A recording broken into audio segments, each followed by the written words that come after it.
So Africa's done really well with COVID-19. The U.S. has done incredibly poorly. Our love of freedom, our freedom fry loving Americans have done remarkably poorly compared to many people in the rest of the world. Italy had a rough go. They have that. They like to get real close to each other. They don't have a different. They have a different conception of personal space, which works against them. Anyway, there's so many things like this, but suffice to say, I think we're in the belly of the beast, and we're just coming out. We're on the backside, and we're kind of like coming out of the slump. We're on the back nine. We've made it past the worst time. And a month from now, things will be better, and 2 months from now, they'll be better, and they'll never get as bad as they've been. This happened with the flu pandemic of 1918, the original coronavirus, what's also known as the Spanish flu. I couldn't figure out why they call it the Spanish flu because it didn't originate in Spain. They have several theories about where it could have originated. One of them is Kansas, but none of them involve Spain, so I couldn't figure out why they call it the Spanish flu, so I Googled it because I admitted on camera to the throngs of people who watch me I didn't know why it was called the Spanish flu. And so then afterwards I wikied it. And the rest of the world was engrossed in World War I. And so the media was censored. And even though people were dying, really, and it was really bad, the media wouldn't report it because it made the country look weak in a time of war. And so Spain wasn't involved in the conflict. They were neutral. They were pulling a Switzerland. And I think the French prime minister got sick, and it was reported widely in the media. And so the first most people heard about the Spanish flu was from the Spanish media, which wasn't being censored. Interestingly, during that time, it was called the Brazilian flu for people in Europe, and then for people in Brazil, it was called the African flu. And it was from someplace other than your backyard. That's the way it works. You got to blame somebody else. So it's a Chinese flu. That thing that Trump did, that spun people out so much. There's a long history of that going on. That you blame the other guy for the flu. Anyway, the estimates are 50 million people died of the Spanish flu. There were 4 rounds of it. It came in the springtime, disappeared in the summer, came back in the winter and killed everybody, and then came back twice more. But the one that really decimated the world.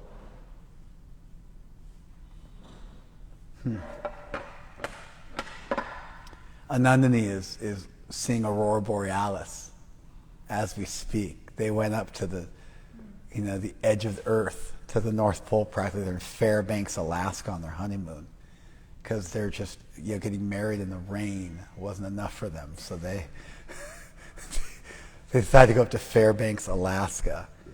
They flipped their car on the way up to Denali because that just going to Fairbanks wasn't enough, so they had to do some kind of off-roading. They flipped their car, but they made it up there, and now they're seeing the Aurora Borealis, the Northern Lights. So yeah, and it's a full moon. So it's really, they're like, they're super close to the moon. Like, they're way up there, So she just texted me. I glanced at my phone and saw it.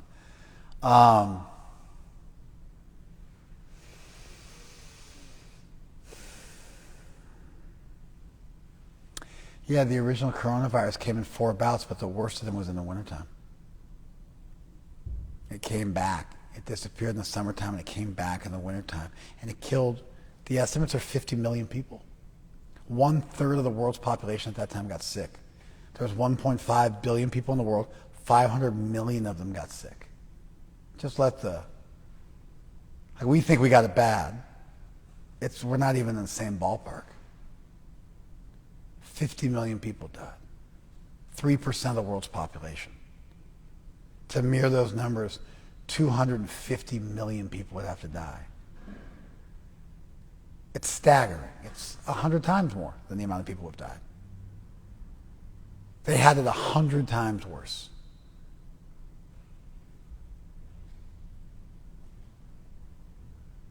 You know, as bad as the U.S. was, we were also quite responsive. I mean, there's so much new research.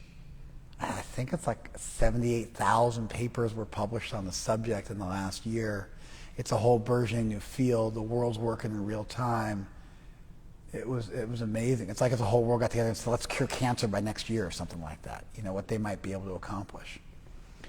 Entire departments of universities that were dedicated to studying one subject pivoted and just began studying the coronavirus. Anyway, it seems like we're coming out of it. You know, we have more hospital beds in California. We're coming out of the winter. The vaccine's here. And, you know, the government is now really supportive of doing what's required. And I think partially why things were reduced here in terms of the intensity in the lockdown is partially because of the data, but also Governor Newsom's pretty close to having to go through a re-election. I don't know what they call it. They have some name for it, but it's like impeaching him, but not quite. It's a recall, I think is what they call it. 1.5 million people decide they don't like him, which is largely the result of some really rich people putting out advertisements. It's incredible how you can manipulate people's minds and hearts by paying for advertisements on social media largely and YouTube, and how that motivates people like nothing else does. It's incredible how susceptible people are in terms of forming their opinions. There's a whole thing with GameStop, the company, and the stock market, which is along similar lines. I don't want to get into it. But anyway, yeah, it's amazing how you can just manipulate the world, and the world we live in can be so easily manipulated by people just changing their minds and using their popularity to influence other people who largely don't care about critical thinking and are just like the idea of the gamble. How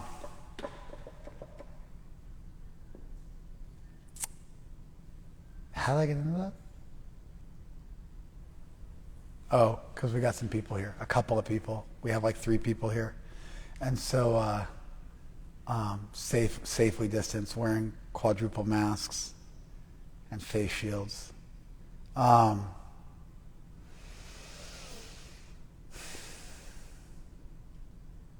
Yeah, things are coming back to life. People are still going to die, but we're on the back 9. It's going to get better. So anyway, we are in the middle of the Gita, in the middle of the 8th chapter. I think we're on verse 15. And I think what I want to do is I want to roll through the rest of the chapter. I haven't been doing this as much. I've been meandering a bit and just seeing how I feel about the verses. But I oftentimes think I'm going to get through the chapter, and I don't. But I think today I'm going to make a more concerted effort to get through the chapter.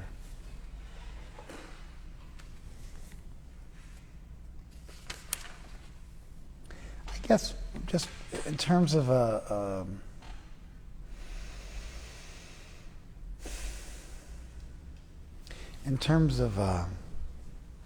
some kind of I used all my time for an intro, just talking about the coronavirus. So I think in terms of an intro, I'm just going to say real briefly that the 8th chapter, in many ways, introduces us to the Upanishads and the ancient Vedic tradition. And one of the things about Hinduism that is different than most other religions of the world is that Hinduism is a religion that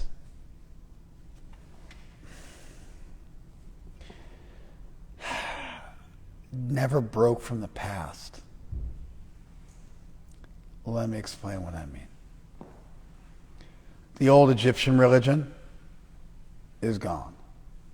The old pagan religion is gone. Neo-pagans just pick it up again and reimagine things, and they oftentimes differ considerably from what the original tradition would look like. So much of traditions is passed down, living. If you read our sacred texts about deity worship, you would never understand what we do. It's a living tradition which is passed down from one person to another. Even the intonation of Vedic mantras, which we know what Sanskrit sounded like thousands of years ago, partially because Panini was the original linguist, and he developed an incredible system for teaching how to pronounce Sanskrit, which scientifically showed you what to do with your tongue. So gutturals, ka, ka, ga, ga, no. Your tongue is back in your throat. And then cha, cha, ja, ja, nya. Your tongue is just a little bit forward. Just a little bit forward in your palate. And then ta, ta, da, da. No. Your tongue is a little forward. It's called a cerebral. And here, not quite as far back. And then ta, ta, da, da. Na. Now your tongue is touching the back of your teeth. It's a dental. And then pa, pa, ba, ba, ma. Labial, because your lips are touching together. Try saying pa without touching your lips together.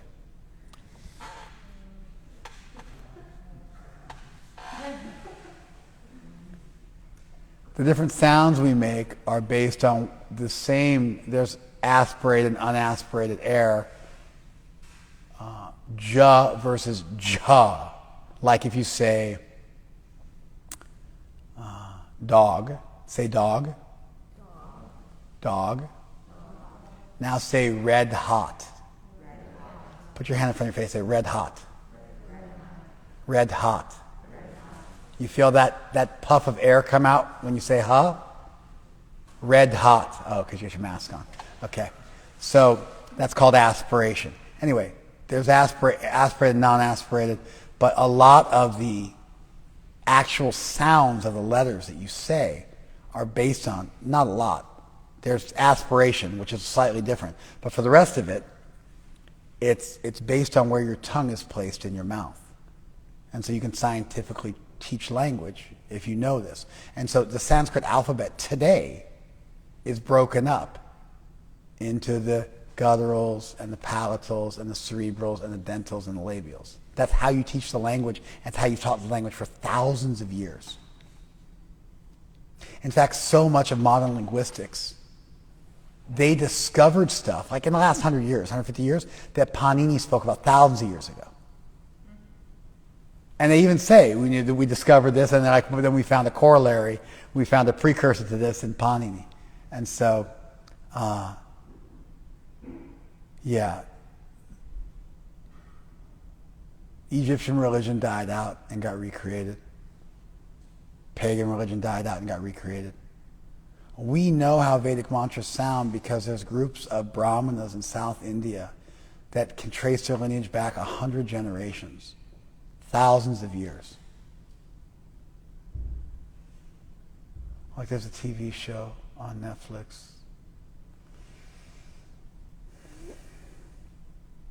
I just saw the ad for it, but it's about a super rich Chinese family.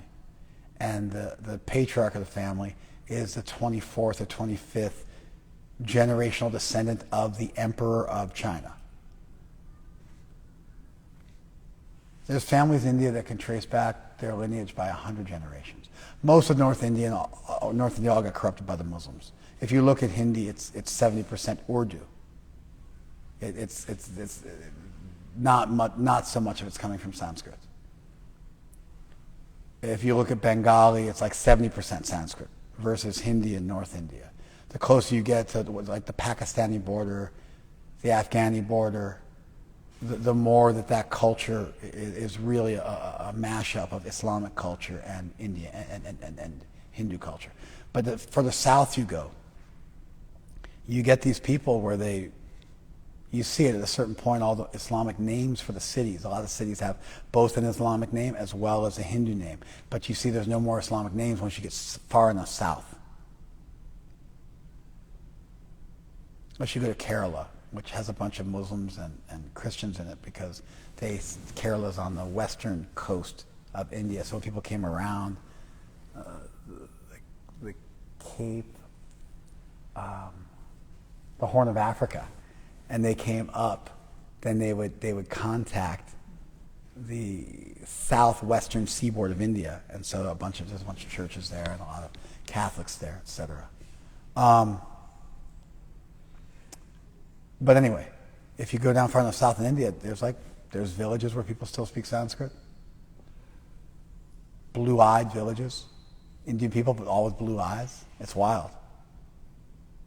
And people can recite 20, 40, 60, 100 generations of their forefathers' names. And fathers and sons in a patriarchal system, and get over it, the word patriarchy is not synonymous with evil any more than matriarchy is. But in this patriarchal system, and of course in Judaism you have the same thing going back several thousand years with matriarchal systems. I mean, it's incredible. If you look at Shri, she is 100% Ashkenazi Jewish. She does not have one bit of other blood in her. Her genetic material is 100% Ashkenazi Jew. And I'm assuming Madhuri is as well. She was disappointed. She asked for her money back from the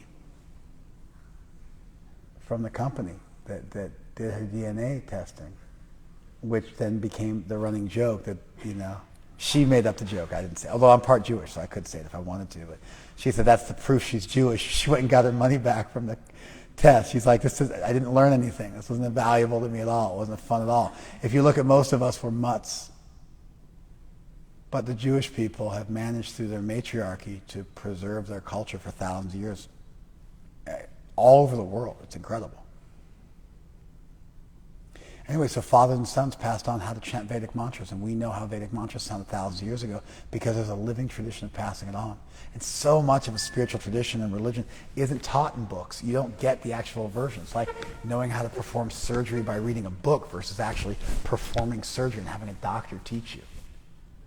It's like book smarts versus street smarts. It's like learning how to play basketball by reading a book as opposed to actually playing basketball and getting on the court, learning how to box by reading a book as opposed to actually getting in the ring and boxing.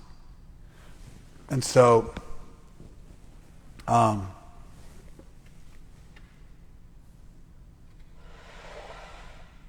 Hinduism is unique, and it's the oldest continually practiced religion in the world. I mean, they think Göbekli Tepe, which is like a super old Eastern European civilization they found in Turkey, I believe. It's in modern-day Turkey. They thousands of years ago, the structures they found, which are like the original human settlement that they found, they were like a town. They think that they were religious structures. So they're obviously, religion's been around as long as human beings have walked this planet. So as far as Hinduism claiming it's like the oldest religion in the world, it'd be a little bit of everybody says the oldest religion in the world, but it'd be a little tougher of a battle. But the oldest continually practiced religion in the world, everybody acknowledges that. And how that works is they never broke from their tradition. They pass it on from one generation to the next. And nobody ever stopped. If you look at Christianity, it was a schism from Judaism. It almost bears no resemblance to Judaism. If you look at modern-day Christianity, you compare it to any form of Judaism, which exists around the time of Jesus, it's so far removed. Islam has almost, it has no history before the 7th century. And it's so remote from both Judaism and Christianity, although it says it's from them. You follow? Judaism goes back. The 6th century BC, or if you listen to their text, 18th century BC. So Judaism goes back. And they've preserved it. Hinduism goes back further.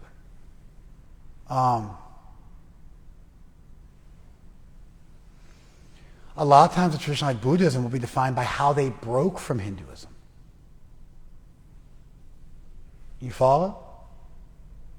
But what Hinduism did is they kept, that's why we have Sanskrit in front of us in the text.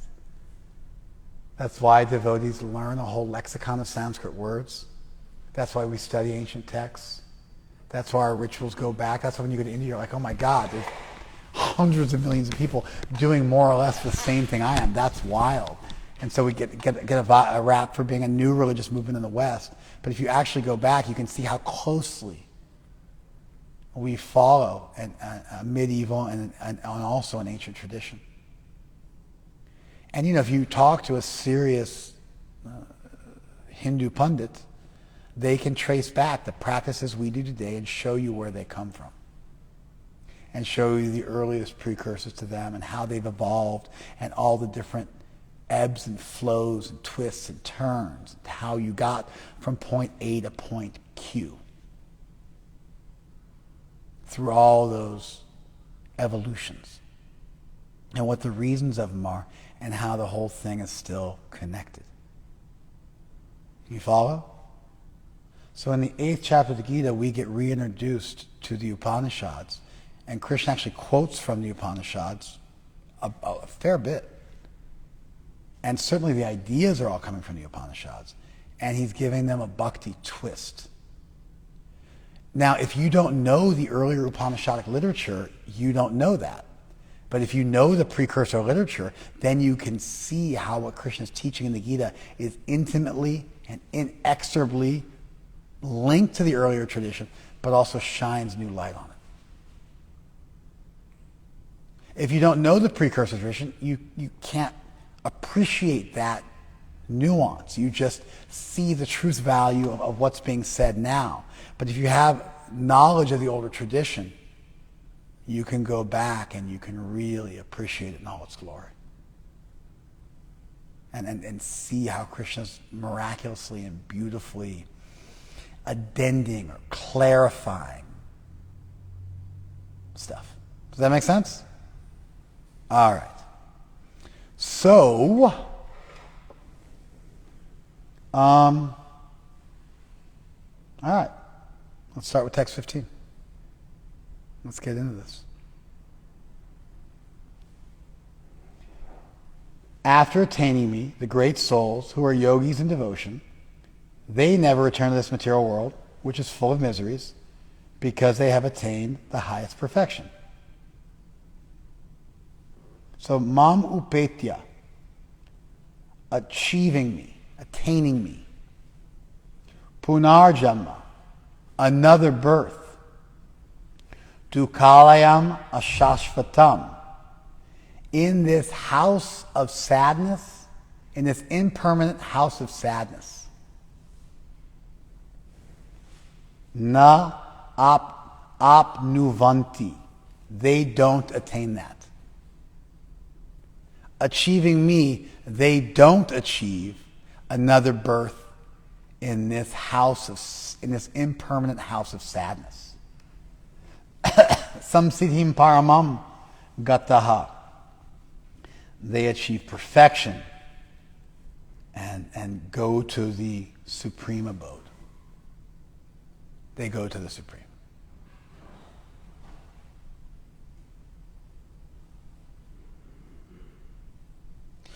If you were to look at the core of what's being said here, what is it? Don't raise your hand. If somebody asked you, what's the core of what's being communicated here, what would it be?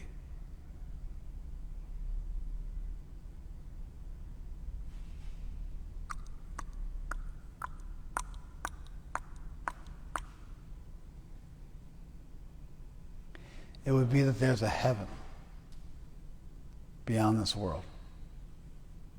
There's some kind of a higher eternal place that you can exist in. You follow? As I'm thinking back through the Gita, there are some references to like an eternal situation, but not quite like this. I mean, there's a verse that says, Jamma karma chime divyam tyaktva deham punarjama naiti. You don't take birth again in this world. You go to me. There are verses like this, but this one's real clear. I feel like it's clear. I'd have to actually do like a side-by-side comparison. That one I just came up with is pretty darn close. but anyway, that's in the 4th chapter. But you have here a verse that says that this world is temporary, and if you achieve Krishna, you don't come back to this abode again. And this is certainly a leitmotif, it's a repeated theme. So the world consists of reincarnation, but if you achieve self-realization, then you don't reincarnate anymore. You follow?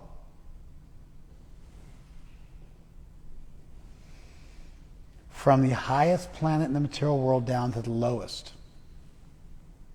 all are places of misery, where repeated birth and death take place.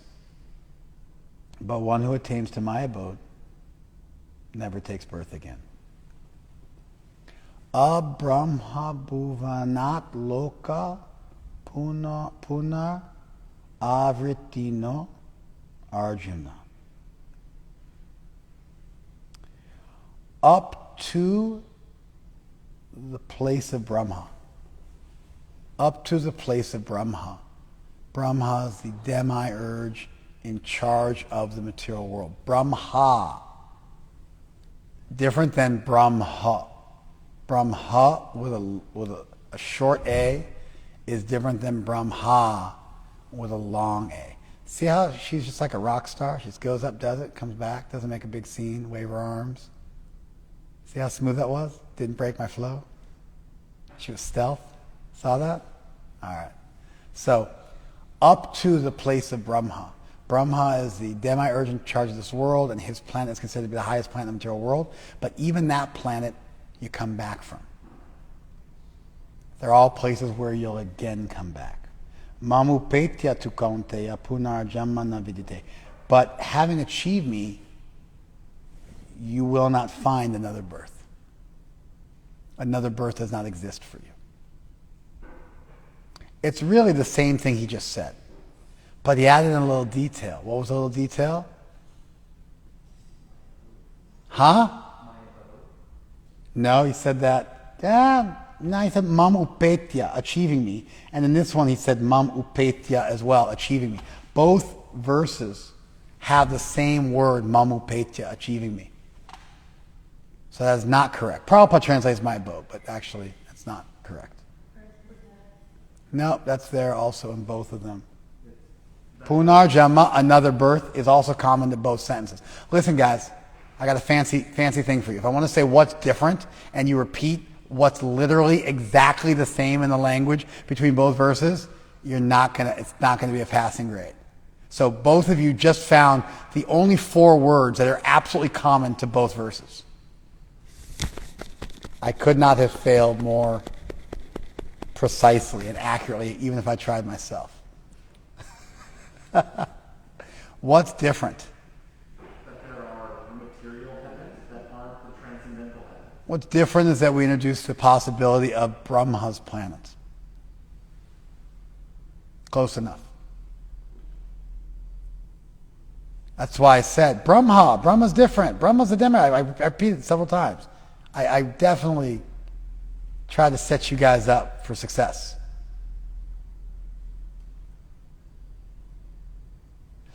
The idea that there's like a Brahma, that Brahma has a planet, this is all very much Hinduism.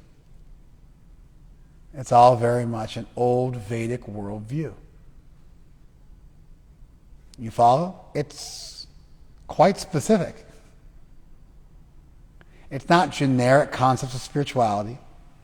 It's very much the Vedic worldview. Even if it's a Brahma's planet, you'll come back. Well, I don't know what Brahma's planet is. Well, then I don't know what the value of that statement is. But if you know that Brahma's planet is considered to be the most permanent abode in the material world, and you say, even that place you got to come back from. You're like, wow, there's really no place safe for me. To give you a corollary, let's say everybody was dying from radiation poisoning. And you're like, okay, we're going to go to Greenland. There's a new movie out. I haven't seen it. But you're going to go to Greenland, escape the apocalypse. And I'm like, actually, even in the North Pole, you're going to die of radiation poisoning. Even in the South Pole, you're going to die of radiation poisoning. What does that mean? there's no safe place. You follow? Does that make sense? Does that make sense? If you understand the idea of Brahma as a demiurge, that's a Greek term.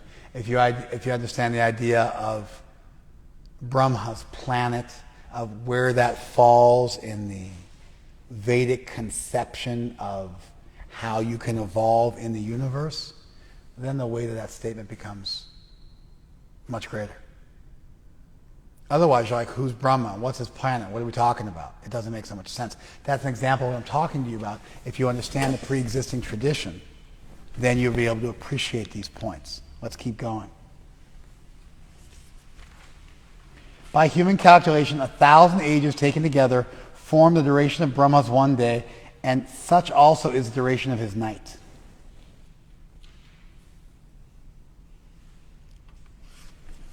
In the last verse, we were introduced to a Vedic cosmology,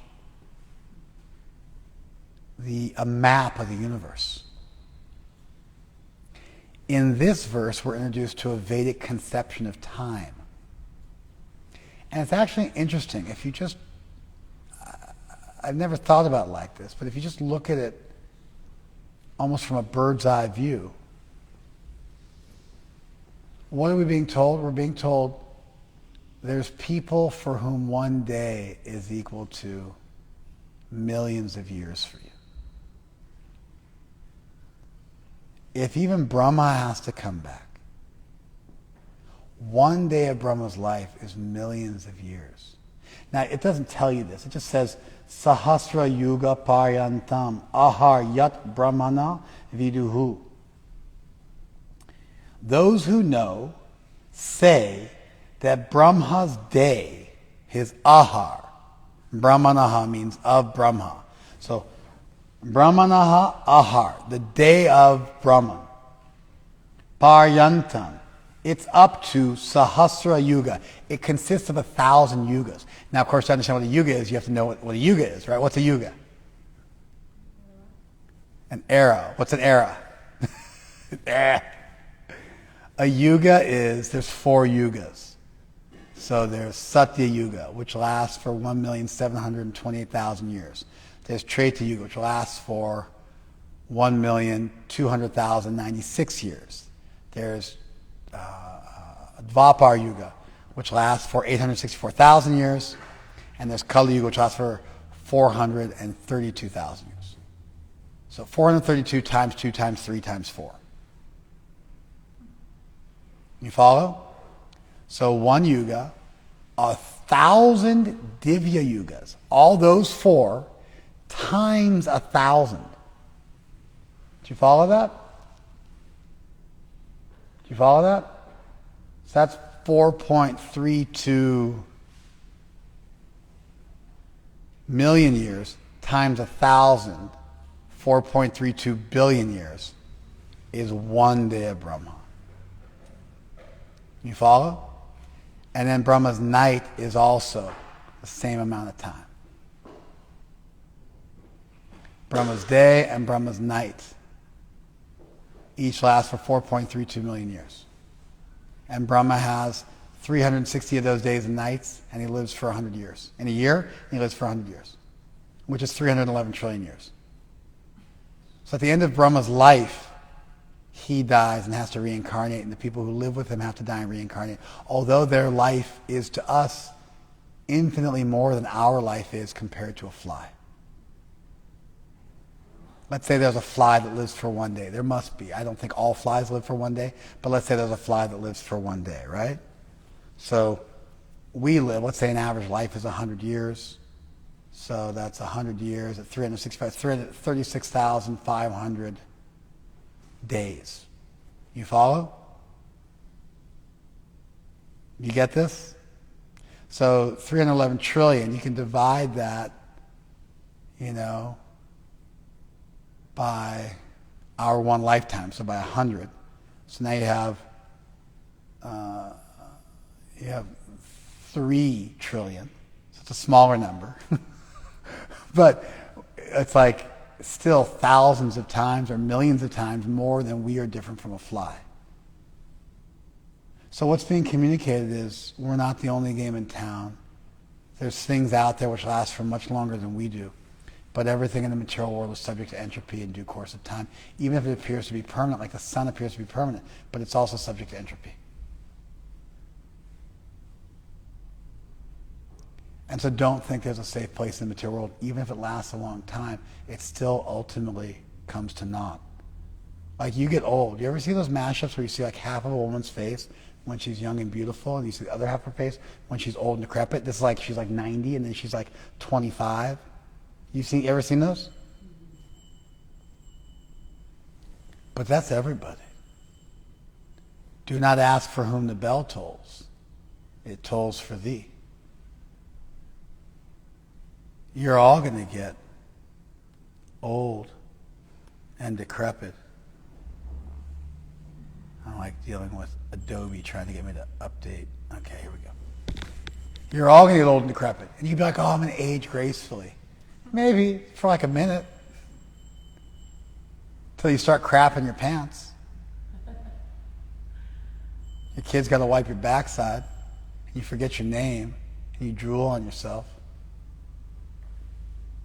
You fall down and shatter your hip and never walk again properly. Oh, I'm going to drink like green juices every day. And I'm going to be like sexy until you're what? You know what I mean? Until you're 50, 60. Okay. Like at some point, your organs stop working. You know what I mean? And you become a corpse.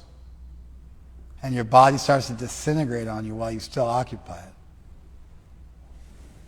That's just reality. And so it's what's being conveyed here is that there's like a solar day I think it's like a whole year. The time it takes for the sun, I'm not sure, actually, to be honest, I don't know. I think it's a year, but I don't know. I guess the time it takes for us to go around the sun. But I don't know how long it takes for the sun to go around what, you know what I mean? Because the sun's also moving, but I don't know what the sun's moving around.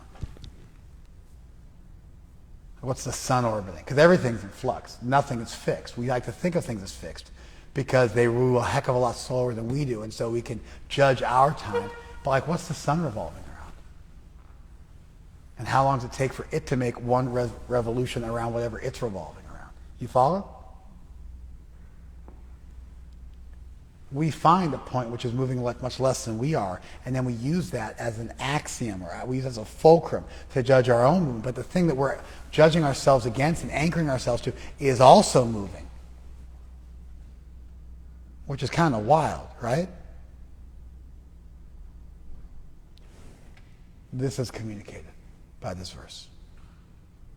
To appreciate the magnitude of it, you have to know from other texts what Brahma's day is like. And this idea that Brahma's day is equal to... And this was communicated. There was somebody who traveled out in the universe to meet Brahma to find a husband for his daughter, who ultimately married Balaram. But anyway, he was trying to find a husband for his daughter, Vang Maharaj. And he traveled out to Brahma's planet and met with Brahma. And Brahma said, just wait 1 minute. There's like a music recital going on. Give it 10 minutes for the song to end.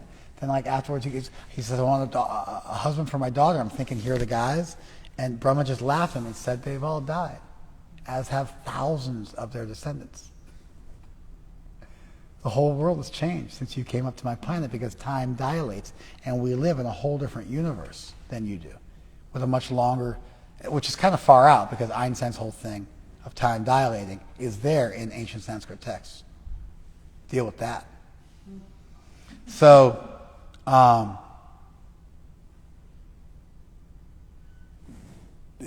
it's intended to shake you loose from your idea that what's happening in your sex life is the most important thing in the world. What's happening with your stocks is the most important thing in the world. what you're doing on Saturday night is the most important thing in the world. It's intended to ground you and give you a sense of, like, what am I doing? You follow?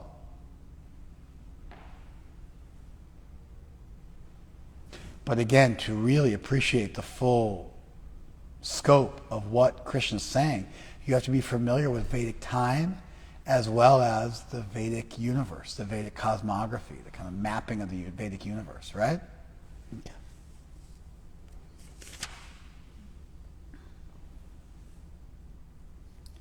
At the beginning of Brahma's day, all living entities become manifested from the unmanifest state, and thereafter, when night falls, they are merged into the unmanifest again.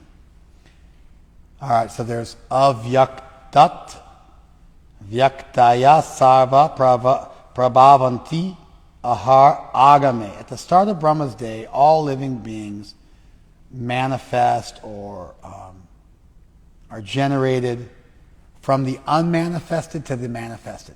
Vyakta means manifested. Avyakta means unmanifested. So from avyakta, avyaktat, they manifest. And what is avyakta, unmanifested, becomes manifested. This again is referring to the idea that everything in the universe is conserved.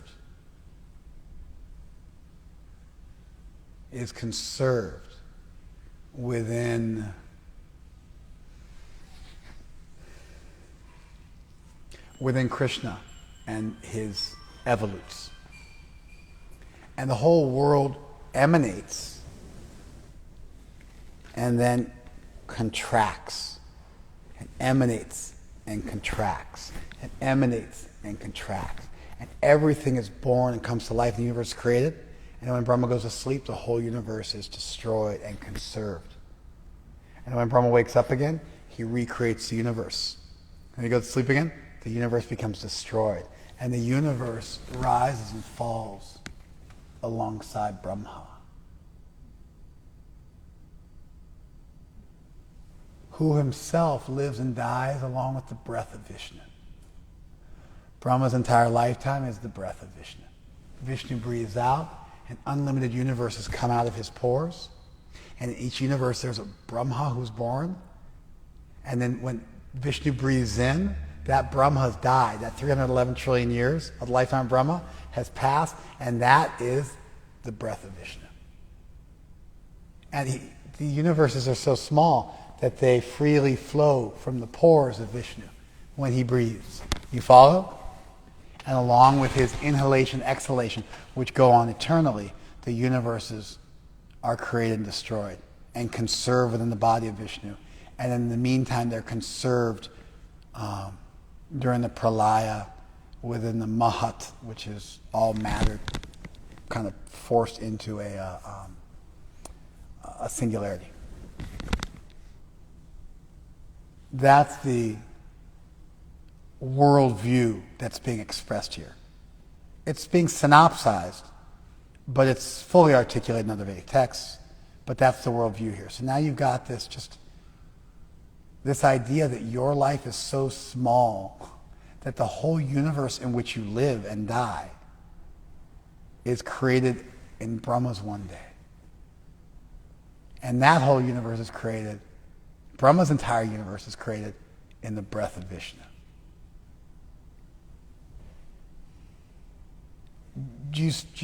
Can you feel the kind of smallness that's attempting to be created? One time, Prabhupada's disciple, Tamal Krishnamaj, who is a huge leader in the Hare Krishna movement, very, very senior leader in the Hare Krishna movement, he passed away in 2004. He asked Prabhupada, how can I stop from getting too proud? He had become the temple commander of the Los Angeles temple in 1970, I believe. And the LA temple was pretty big in 1970. You know, they had hundreds of devotees, several properties. So he said, how do I stop myself from becoming too proud? And Prabhupada said, you should remember that there are unlimited universes. And each universe has unlimited galaxies. Each galaxy has unlimited solar systems. And in one solar system, there's a sun. And there's so many planets. Now, on that one planet, there are so many countries. And in that one country, there's so many cities. In that one city, there's so many neighborhoods. In that one neighborhood, there's so many streets. In that one street, there's so many buildings. In one building, there's so many floors. And on one floor, there's so many rooms. And in one room, there's so many people. And you are in one room, on one floor, of one building, on one street, in one neighborhood, in one city, in one country, on one planet, in one solar system, in one galaxy, in one universe, and you're thinking you're important.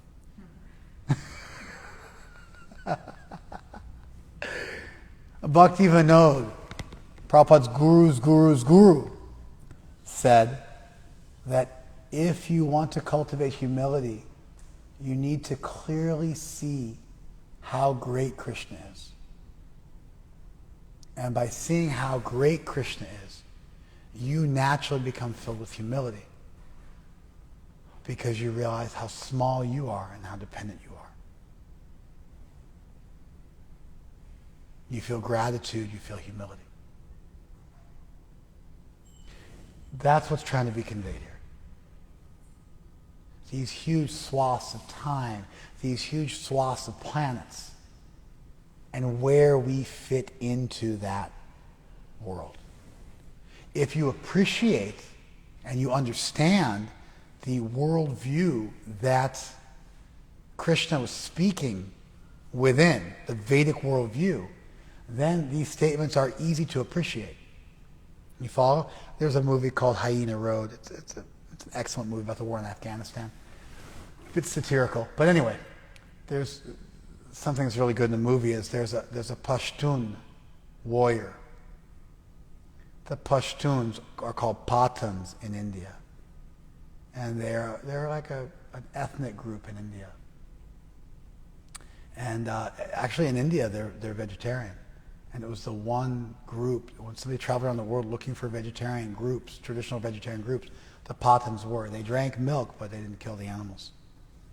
The Hindu Pathans. They were big. They're famous for being really good wrestlers. And they're much bigger than the rest of the Indian population. And anyway, at a time before there was India, they were kind of like in Afghanistan and Pakistan and the Punjab and kind of that area. There was kind of a swath there of now that's over several countries. But they all have those stan names because they're part of the same basic culture, ethnic background, basic language group. Anyway, so there was a Pashtun warrior. And the Pashtuns follow Pashtunwali. Pashtunwali is a multi-thousand-year-old code of conduct of Dharma that's followed. And when American soldiers were fleeing from the Taliban, even though the Pashtunis are Muslim in that part of the world, when the soldiers came into their village, they became obliged automatically to protect them.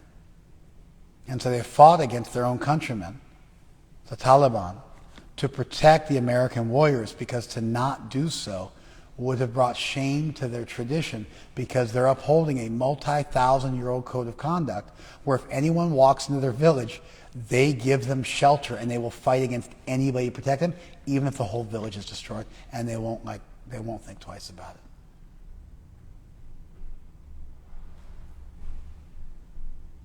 There's a famous scene in the movie where the guy says he's from Pakistan, and so they ask him, "Oh, so you're Pakistani?" And he says, "I've been Pakistani for many years. I've been Muslim for 1,400 years. And I've been Pashtuni for 5,000 years." They all became Muslims, but their culture existed for thousands of years before Islam believed. You follow? None of you nor I have this. Even you don't have it. Your ethnic Judaism did not give you a code of conduct you live by. You didn't get it. You got bar mitzvah, you got like a little bit something, some ritual, but you didn't get it's not in your bones the same way. You weren't raised in it. You won't live and die for it.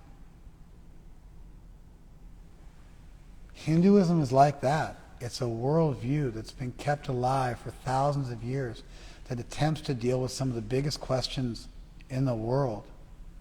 And Krishna, even here in an ancient text like the Gita, is building on and referencing and paying homage to a tradition that he himself gave, but that never has to be kicked out in favor of something new, can just be clarified and re-clarified and accentuated and articulated further, but the core of it remains the same. And so you can have this building on a solid foundation, and you have thousands of years of evolution without a break, without the Christian-Jewish break, without the Islamic-Christian break, without the Jewish-Babylonian break, without the Jewish-Egyptian break. The Jews broke off from Babylonian and Egyptian culture also. Then the Christians broke off from the Jews. The Buddhists broke off from the Hindus. But there's this old culture that's existed forever. You following this? Okay.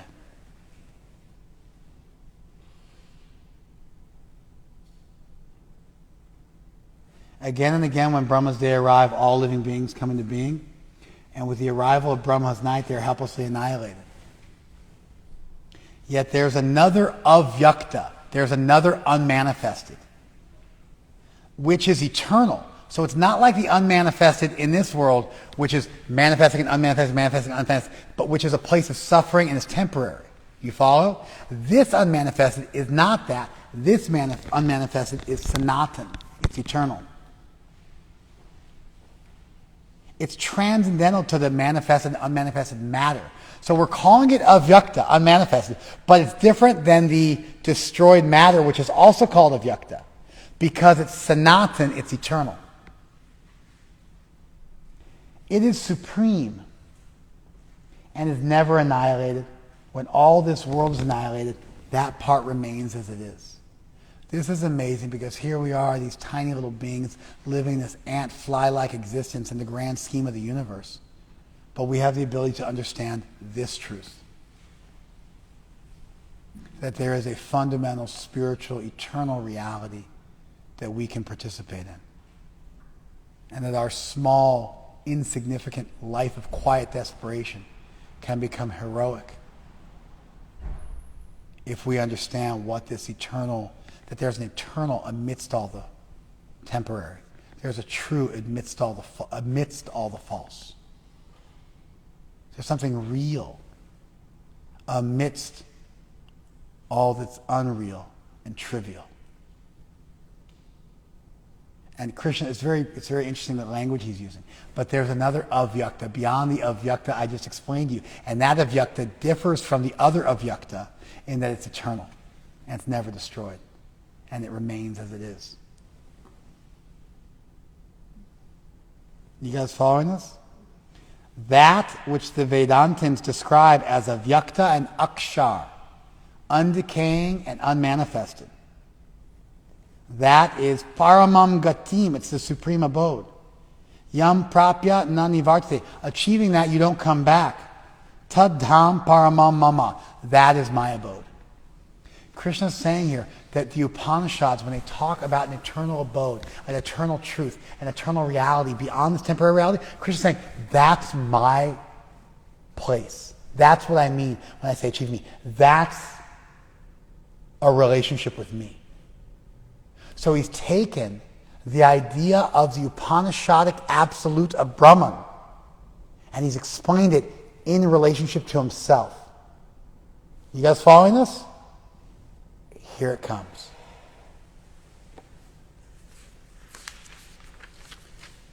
The Supreme Personality of Godhead, who's greater than all, is attainable by unalloyed devotion.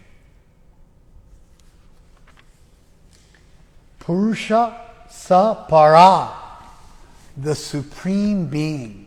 This is the language of the Upanishads. The Paramam Purusham, the Purusha Para, the Supreme Being. This is the language of the Upanishads. Bhaktya labhyas tu ananyaya is achievable by unalloyed devotion. Krishna said earlier in the chapter, he's easy to achieve if you just remember him. Sulabhya. Same language here. But he's achievable. Labhya. How's he achievable? By ananya bhakti. Bhaktya means by bhakti. Ananyaya means by undeviated. Bhakti with no other object. Anya means another. Ananya means no other. Bhakti that knows nothing else as its object of love.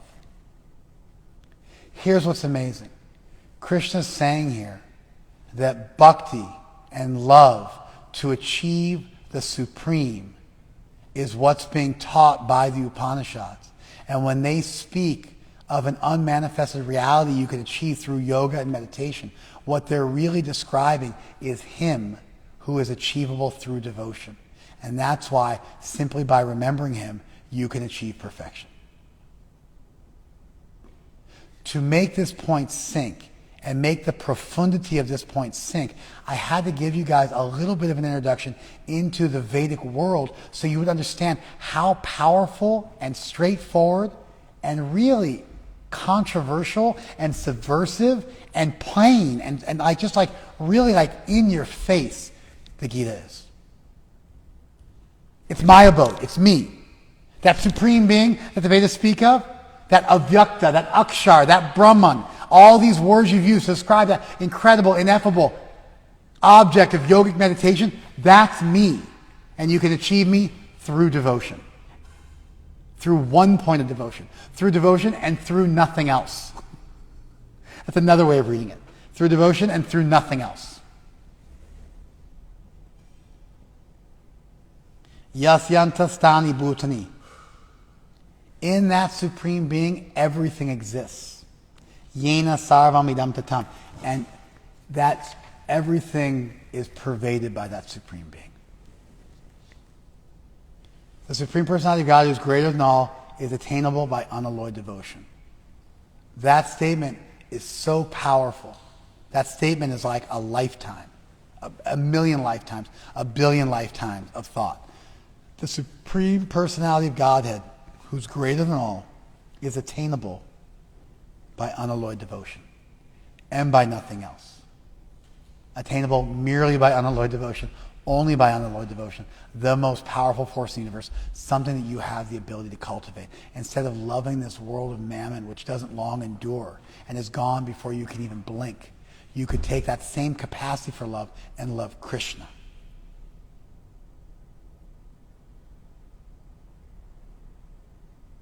And you immediately break free from this world and you exist in another abode.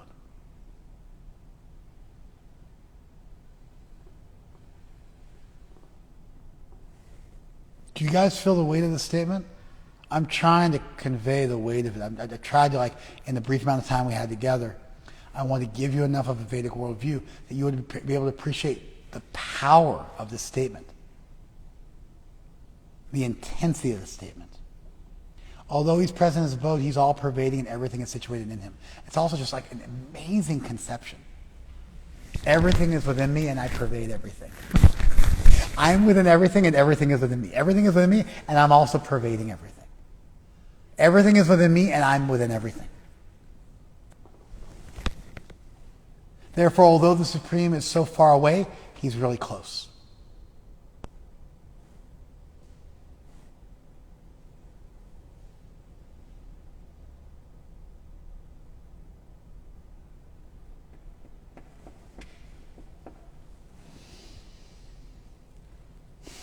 Okay, I didn't finish the chapter. Got half of it done, but there it is. Thank you so very much for listening. Wish you guys all the best. We'll talk to you soon. Hare Krishna.